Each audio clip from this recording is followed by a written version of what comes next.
Friends, how are you and good morning. So once again, this is Faisal Mushtaq, teacher of Jesus and Mary School. So now today I'm going to teach subject history and civics, and I'm teaching in civic subjects. So this is the next part of the video. So in this topic now we will discuss some more important topics: adaptation of our constitutions, the preamble, in preamble, the source of power, and the status of our preamble, the nature of the state. In the nature of states, there are a number of points: socialist, secular, democratic, republic, and then the points we will discuss the objective of the our constitution. In the objective of constitutions, there are some main important point: social justice, economic justice, political justice. Now we will discuss to come to the points. Adaptations of our constitutions. So in this topic we will clear the drafting of the Indian constitutions was adopted on 26 November 1949. It came into force on 26 January 1950 because at the date of historic importance. 26 January 1930, the Congress has pledged to fight for the Purna Swaraj, a complete independence. It was also decided that 26 January 1930. So ये जो drafting committee है, ये drafting committee 26 नवंबर 1949 को adopt किया गया और अपनाया गया. ये तारीख 26 जनवरी 1950 इंडियन हिस्ट्री में एक अपने आप में सिग्निफिकेंस है. स्टूडेंट्स, 26 जनवरी 1930 को कांग्रेस ने सबसे पहला जो पूर्ण स्वराज, जिसको कहते हैं ना, का जो संकल्प लिया, प्लेज टू दी प्लेज, मतलब वही होता है, उसको आप ये बोल सकते हो कि is just like a promise, oath, एक कसम लिया कि हम इसको आज़ाद कराएंगे या इसको संविधान में हम इसको लाएंगे. तो उनमें मोतीलाल नेहरू का भी बहुत बड़ा ही, Motilal Nehru was also very great freedom fighters. So उनका भी बहुत बड़ा योगदान रहा. उस समय इनका भी बहुत विटल रोल था. तो ये 26 जनवरी 1930 जो है ये पूर्ण स्वराज के रूप में मनाया जाता है. That's first the Purna Swaraj Diwas. That's why the date was selected for the implementation of the constitutions. India became a republic thereafter. So now Dr. Rajendra Prasad, he was a very prominent leader of our constitution. Then now when my India got independence, he was the first president of our India, और ये पहले राष्ट्रपति भी भारत के चुने गए. तो पूर्ण स्वराज दिवस में संविधान के लिए भारत को एक गणतंत्र राज्य बनाया गया. उसके लिए हमारे देश के लिए राष्ट्रपति चाहिए, तो उसके लिए डॉक्टर राजेंद्र प्रसाद को, he is a very scholar person, उनको हमारे देश के राष्ट्रपति के रूप में अपॉइंट्स किया गया. Now we talk about the preamble. तो प्रिएम्बल जो होता है हमारे संविधान में, actually a preamble, a word is an introduction to our documents that describe the document's purpose. Actually, the word preambles come from pre and ambles. Pre meaning that means before, amble that means is a work. So our constitutions start with a preamble. हमारा संविधान preamble से ही, प्रस्तावना से ही शुरू होता है. The idea of the preamble was borrowed from the United States of America. हमारे देश का ये जो प्रस्तावना है, ये संयुक्त राज्य अमेरिका, जिसको यूनाइटेड स्टेट्स ऑफ अमेरिका कहते हैं, उससे लिया गया है. कर्ज उधार, यानी कि सेम उधार के तौर पे लिया गया. So the source of power, अब उसमें प्रस्तावना में जो source of power, the first line जो आता है प्रिएम्बल में, with the people of India, and the last line, adopt, enact and the give to our self this constitutions.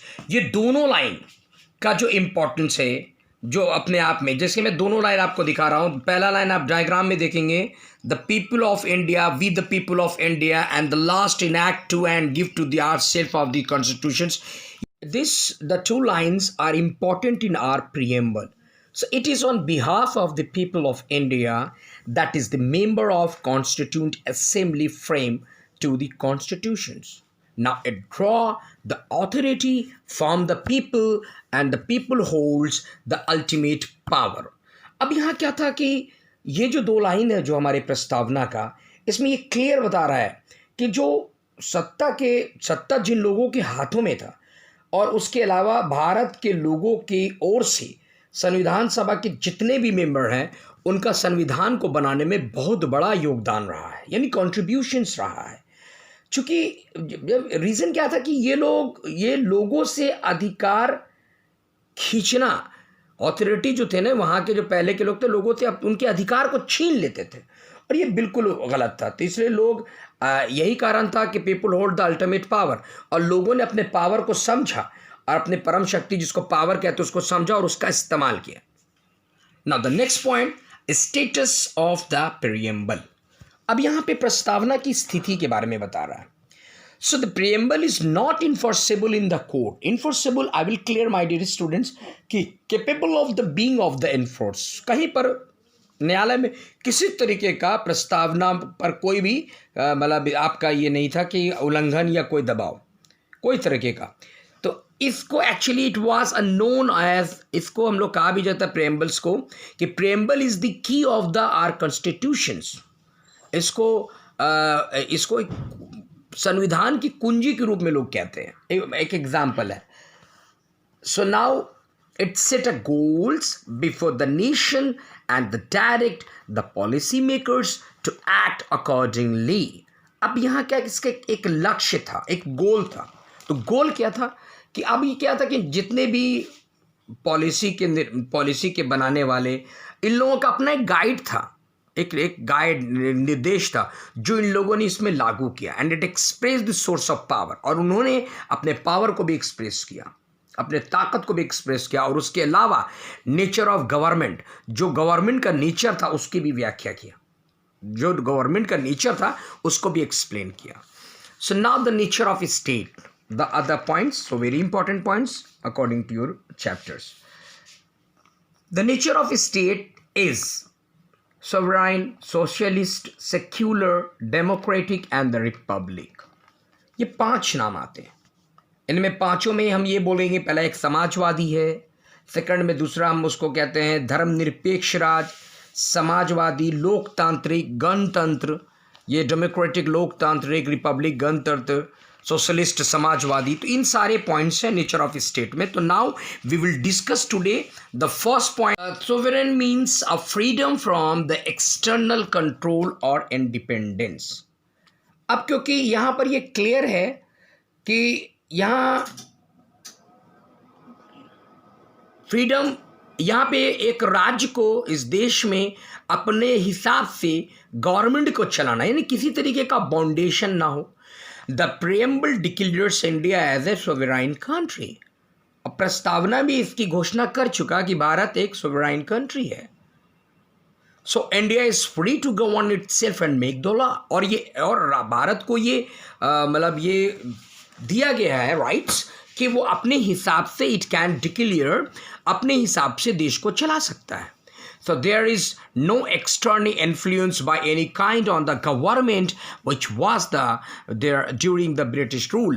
और यहाँ पे कोई भी ऐसी पावर नहीं है जो भारत को किसी भी मामले में, चाहे वो ब्रिटिश रूल्स क्यों ना हो, वो उसको किसी भी मामले में, किसी भी कॉन्स्टिट्यूशंस के रिगार्डिंग या किसी मामले में हस्तक्षेप नहीं करे, यानी उसको नहीं टोके। So no more, here is a very important point. Maybe I will arise a questions to you. So the first constitutions of the world has its origin in documents called the Magna Carta। अब यहाँ पर एक बहुत अच्छा है कि Magna carta नाम का एक रिट्स है, एक दस्तावेज है, जिसका अर्थ आप उसको एक मैग्ना कार्टा चार्टर के रूप, एक चार्टर के रूप में कह सकते हैं। It means a great charter. इसका मतलब एक दस्तावेज। तो अब 15 जून 1215 by the King of John of England, it was the first written documents outlining of power of the rules and the right of the ruled। Clear है कि इसने इस राजा के मीडियम से शासकों के पावर, उनके राइट्स को यहाँ पर इस दस्तावेज में, इस डॉक्यूमेंट्स में बताया गया है मेरे बच्चों. So now it was several democracies all over the world have founded their constitutions on the basis of the Magna Carta. और अब इस रिट के माध्यम से मैग्नी कार्टा का जो मैग्नी कार्टा के आधार पर ही संविधान का ऑर्गेनाइज किया गया, यानी इस कॉन्स्टिट्यूशंस को ऑर्गेनाइज किया गया. Okay, now we will discuss socialist. Now, the word is socialist. It's a very good topic in our constitutions. This was not the original text of the constitutions. In the year of 1976, the word socialist, secular, unity, integrity were added to the preamble by the 42 Amendment Act. 42वें संविधान संशोधन के तहत 1976 में इन चारों को added किया गया, socialist, secular, unity and integrity. So ये शब्द आए तो the socialism denotes either tells social and economic value and equality. ये दोनों को एक समान बताया, उसके वैल्यू को बताया. The social equality aims to equal status and the opportunities for everyone. अब यहाँ पे क्या था कि समानता का लक्ष्य क्या है? सबको एक समान लेके चलना. यह हमारा संविधान भी बताता है students. So economics equality refer to reducing the gap between the rich and the poor people. Rich and the poor. अब इकोनॉमिक इक्वालिटी, अब ये क्या बताता है? आर्थिक समानता, कि अमीर और गरीब के बीच एक खाई है, उसको आप क्या बोलते हैं, ट्रेंच है, वो उस गैप है जो वो कम करता है. It also aim at providing a decent standing for living to all. अब इसका है कि जो लाइफ का जो लिवलीहुड है वो एक स्टैंडर्ड जो होता है ना वो प्रोवाइड करता है, एक मानक तैयार करता है. इकोनॉमिक्स इक्वालिटी एक मानक तैयार करता है. So secular. Now the next word is secular. The word secular was not in the original text of the constitution. It was incorporated through the 42 constitutional amendment. It implies that the country has no official religions and religions are equal before the law. अब इसमें एक शब्द आया है secular, जिसको हम धर्मनिरपेक्ष कहते हैं. ये एक ऐसा वर्ड है, पहले तो कहा जाता है कि संविधान के जो कहते हैं ना ओरिजिनल टेक्स्ट में इसको ऐड ही नहीं किया गया, और ये नहीं था. तो 42 कॉन्स्टिट्यूशनल अमेंडमेंट में इसको बाद में एडेड किया गया. याद रखिएगा बच्चों, पहले सेक्युलर नहीं था, लेकिन 42वें यानी 42 कॉन्स्टिट्यूशनल अमेंडमेंट्स में इसको फिर एडेड किया गया. और एडेड करने के अलावा अब यहाँ पे, क्योंकि इसका मीनिंग ये हुआ that implies country has no the official religion, all the religion are equal before the law. अब यहाँ पर धर्म कानून के मामले में सभी समान है, सभी. तो जितने भी the government does not interfere in the religious matter and the no discriminations can be made by the government on the ground of the religion. अब सरकार तो धर्म के बेस पर, रिलीजन के बेस पर तो कोई सरकार तो चला नहीं सकती, और ना ही उसका वो किसी मामले में हस्तक्षेप कर सकता है, इंटरप्रेट कर सकता है, और ना ही किसी पर कोई भेदभाव. तो अब क्या है? So people are free to practise and spread their religion. अब आम आदमी को बिल्कुल अधिकार था कि अपने रिलीजन को स्प्रेड करे, मतलब फैलाए और रिलीजन के बारे में लोगों को बताए, और वो बिल्कुल इंडिपेंडेंट. हमारे संविधान ने भी इसको बता दिया 42वें संविधान संशोधन के तहत. Now sir, the next point is the democratic. Democratic it means, उसको आप लोकतांत्रिक कहते हैं. It means that the government is chosen bye the people elect their own representatives who is turn run the government. Clear है यहाँ बच्चों कि ये जो लोकतांत्रिक राज है ये पब्लिक के मीडियम से चुना जाता है. पब्लिक इलेक्ट करते हैं इट्स ऑन रिप्रेजेंटेटिव, और वो सरकार वे जिन्हें हम चुनते हैं वह गवर्नमेंट को रन करते हैं।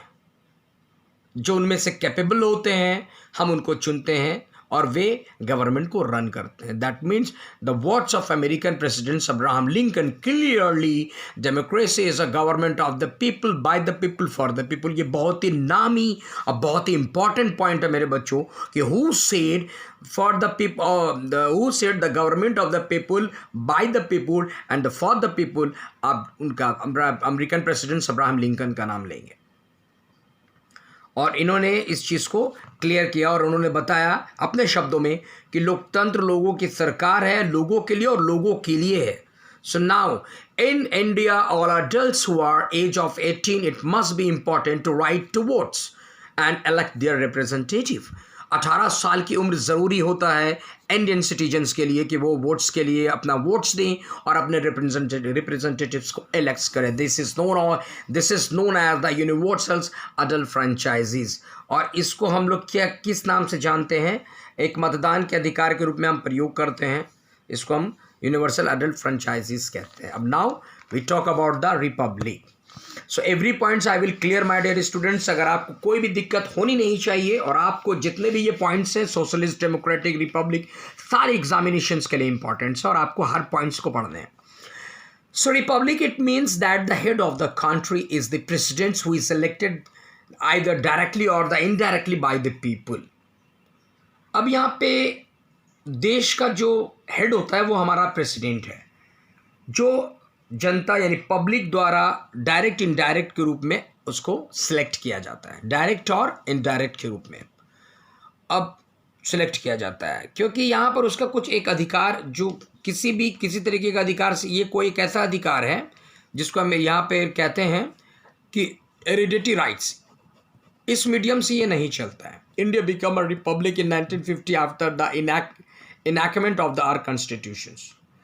तो अब 1950 में संविधान के लागू होने के बाद कुछ उसके अपने मतलब अधिकार हैं, तो उन अधिकारों के अनुसार संविधान जैसा कहता है उस हिसाब से अब ये काम करता है। अब उसके अंदर में now we will discuss about the objective of the constitutions. अब हम जानेंगे कि हमारे संविधान का उद्देश्य क्या था, बनाने का उसका उद्देश्य क्या था। So now the objective of the constitution is to the establishment justice, liberty, equality and fraternity। ये चारों वर्ड इंपॉर्टेंट है बच्चों, justice, liberty, equality and the fraternity। So now there are 4 type of the very important objectives of the constitutions। Just we talk about justice। So students are preamble talk about 3 kinds of justice। These are the below। The one social justice, तो यहाँ पर एक सामाजिक न्याय के बारे में। It means prohibitions of the discrimination on the basis of caste, race, gender और द रिलीजन। यहाँ पे क्लियर है कि इसका उद्देश्य है जो यहाँ पर किसी भी तरीके का, कोई भी तरीके का यहाँ पर भेदभाव जाति का हो, नस्ल का हो, धर्म का हो, हर चीज़ का यहाँ पे प्रोहिबिशन किया गया, रोक लगाई गई। Economic justice, it aims to bridge the gap between the rich and the poor. यहाँ पर अमीर और गरीब के बीच की खाई को बिल्कुल ही गैप कर देना है, यानी कि बताना है कि ऐसा कुछ भी नहीं। It aims to bridge the gap. So the economic justice I clear. So इसका उद्देश्य होता है कि इन दोनों के बीच जो अमीर गरीब की जो खाई जो बनी हुई है ना, उसको रिमूव करना है। Political justice, it implies the irrespective of one's caste, creed, gender, socials and economic status, everyone has the equal rights to vote and elect the representative। हर आदमी को अपने हिसाब से इकोनॉमिक स्टेटस को और हर आदमी को राइट है कि किसको नॉमिनेट करे, किसको चुने और नॉमिनेट करने के बाद जो उसका इलेक्ट रिप्रेजेंटेटिव हो वो अपने देश को कैसे चलाए। तो ये मेरा राइट है कि हम किसको चुने और किसको नहीं चुने। So now we talk about liberty. So liberty, it means every individual enjoy the right to freedom of thought, speech, religious belief and to choose the occupation of their choice। अब यहाँ पे क्लियर है कि हर आदमी को, हर every peoples those who are living in India, उसको सोचने का अधिकार है, बोलने का अधिकार है, धर्म से जुड़ा अधिकार है। तो ये जितने भी भाषण और हर चीज़ पर अपनी पसंद को चुनने का उसको अधिकार है और कोई भी इसके ऊपर कोई भी हस्तक्षेप नहीं कर सकता। Equality, it means the government does not discriminate people on the basis of the caste, creed, race and gender. So all the citizens are equal before the law and enjoy equal protections by the law. समानता का अधिकार, इसका मतलब सरकार जो भी तरीके का, ये जो मैंने अभी बताया, कास्ट, क्रीड, रेस, जेंडर, इन चारों, तो इसमें ये क्लियर है कि यहाँ पर ये बताया जा रहा है कि इसमें जाति, नस्ल, लिंग, यहाँ पे कोई तरीके का हमको भेदभाव नहीं करना है और जितने भी हमारे जो सिटीजन हैं सबको अपने हिसाब से इसको और इसके अंदर के जो मामलात हैं जिससे हमारा देश खराब हो सकता है इसको हटाएं और हमारे दिए गए equal the protection of law के अनुसार वो काम करें, यानी कि उसका काम करें। Fraternity, the next point is fraternity. Fraternity जिसको हम भाईचारा कहते हैं और इसका उद्देश्य क्या है? What is the purpose of the fraternity? It's aim to promoting the spirit of unity among the diverse group of the peoples. लोगों के बीच में एकता की भावना, मोहब्बत की यानी फीलिंग पैदा करना, जैसे एक देश से दूसरे देश से प्यार, एक जाति का दूसरे जाति के प्रति प्यार। तो ये जो है ना, मेरा Bharat, India is a multi linguistic country, ये सभी समूहों का देश है, उसको इसीलिए तो इसीलिए तो ये प्यारा बना, ये देश मेरा खूबसूरत बनता है। It is not limited to Indian only, it is also include the universal brotherhood. यहाँ केवल अपने भारतीयों की बात नहीं है, ये पूरा का पूरा भाईचारा पूरी जगह पे फैलाना है।